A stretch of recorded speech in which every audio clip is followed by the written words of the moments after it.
Fala galerinha, tudo bem com vocês? Eu sou a professora Carol e hoje na disciplina de matemática nós vamos estar falando sobre frações. Vamos lá? O que vocês entendem quando eu falo fração? Vocês pensam logo em quê? Um pedaço de pizza, é isso aí. Então vamos comparar frações com pizza. Nada mais é do que uma divisão, né? Uma parte. Fração nada mais é do que isso. Nós podemos entender fração olhando para a pizza. Nós vamos numa pizzaria, pedimos uma pizza de qualquer sabor e quando vem, ela vem cortada em partes, certo? Cada parte equivale a um pedaço da pizza. E esse pedaço nada mais é do que uma fração da pizza. A pizza que já foi inteira e agora está cortada em partes, ou seja, está fracionada. Vamos lá? Aprenda o que são frações, como elas representam parcelas de objetos que foram divididos em partes iguais e as operações que as envolvem. Círculos em papel usado para representar frações. Olha só exemplos aí desses círculos que na verdade são pizzas, né? A primeira nós temos uma pizza inteira que foi dividida em 8 partes. E aí nós temos as 8 partes. E representamos essa pizza com uma fração 8/8, que são 8 pedaços de uma pizza inteira, ou seja, 8/8. Na última imagem aí dessas 3 pizzas, nós percebemos que foram comidos 3 pedaços, sobrando então 5 pedaços de uma pizza que já foi inteira, ou seja, que tinha 8 pedaços. E aí nós temos a fração que representa ela, 5/8.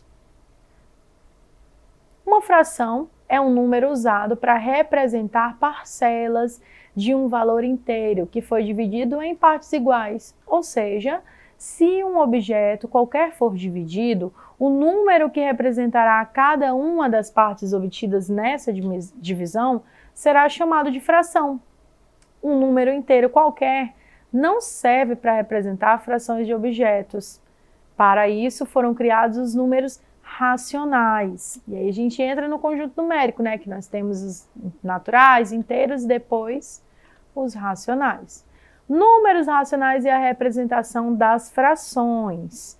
Qualquer número que pertença ao conjunto dos números racionais é resultado da divisão entre 2 números inteiros. Podemos representar esses números de 2 formas, por meio de números decimais ou por meio de frações.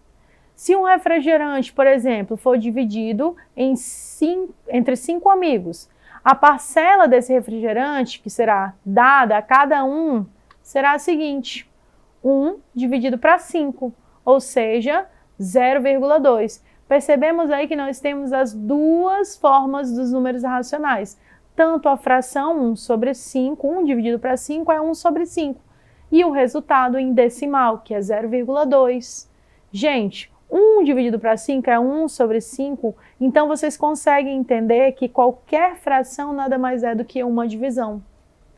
E toda fração pode ter uma representação em decimal.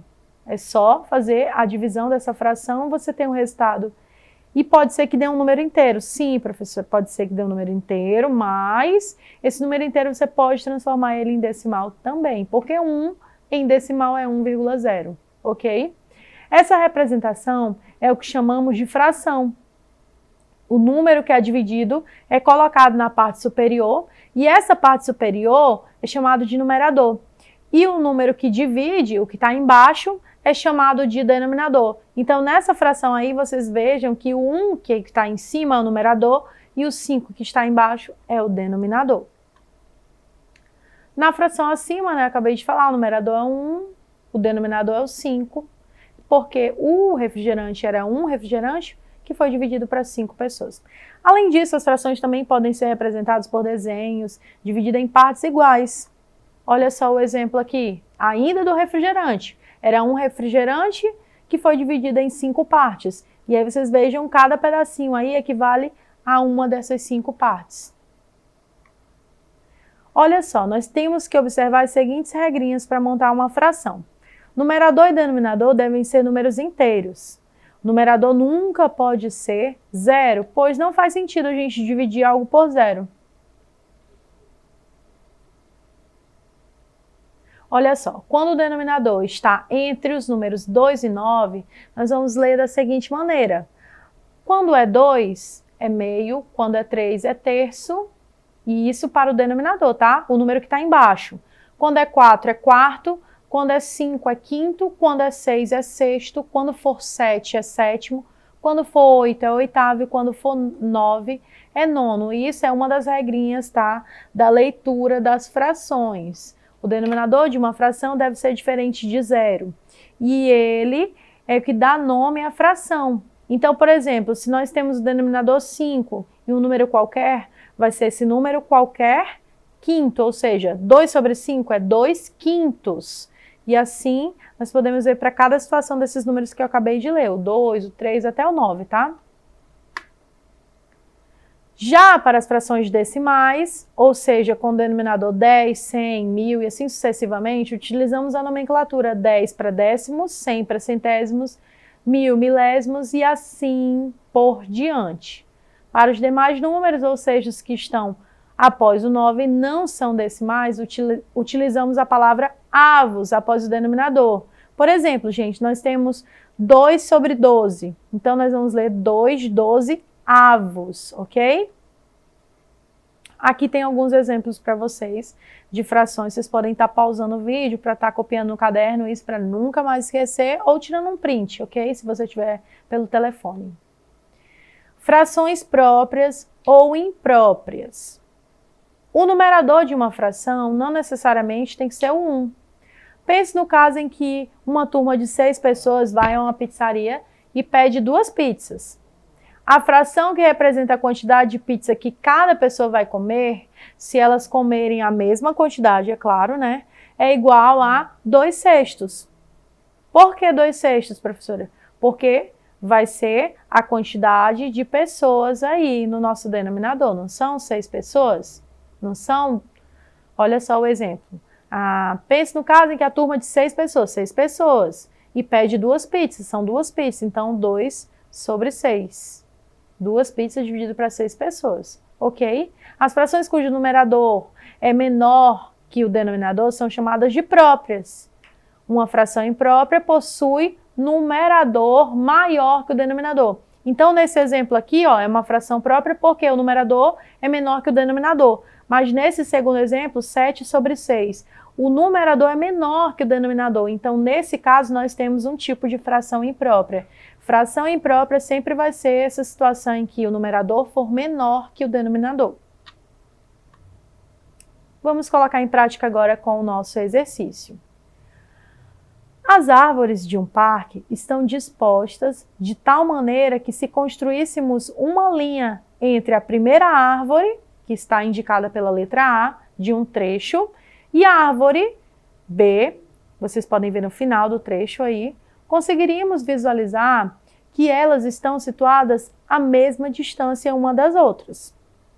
De acordo com a imagem acima, que fração que representa a distância entre a primeira e a segunda árvore? Observem bem que esse percurso foi dividido em algumas partes. Olha só, contem quantas partes foi dividido. Percebemos que voltando aqui para a imagem, essa imagem foi dividida em 5 partes. Vocês podem ver que nós temos de uma árvore para outra um pedaço, uma parte, e assim sucessivamente. Aí vocês vão chegar na contagem de 5 espaços, ou seja, 5 divisões aí desse inteiro. Então, a fração vai ser 1 sobre 5, porque nós tínhamos um percurso, uma distância, que foi dividida em 5 partes. Ok? Então, é a letra C. Segunda questão. O time do bairro venceu o jogo da semifinal e decidiram comemorar com uma festa regada a pizza. Quantos pedaços de pizza cada jogador comeu?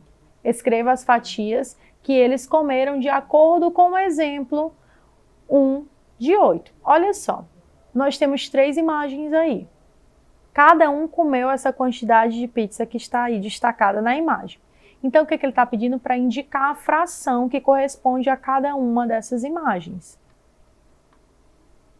A primeira imagem, vocês percebam que nós tínhamos uma pizza inteira que foi dividida em 8 partes, mas está faltando 4 partes aí, 4 pedaços. Então, ele comeu exatamente 4 pedaços de pizza. E a fração, se antes essa pizza tinha 8 pedaços, é 4/8, ou 4/8, né? Na segunda imagem, nós percebemos que a pizza ainda está dividida em 8 pedaços, porque é a mesma pizza, certo?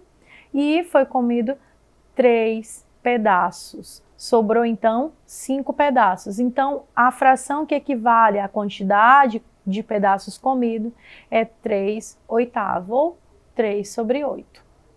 E a última imagem, percebemos que falta 2 pedaços. Então, se eram 8, é 2/8.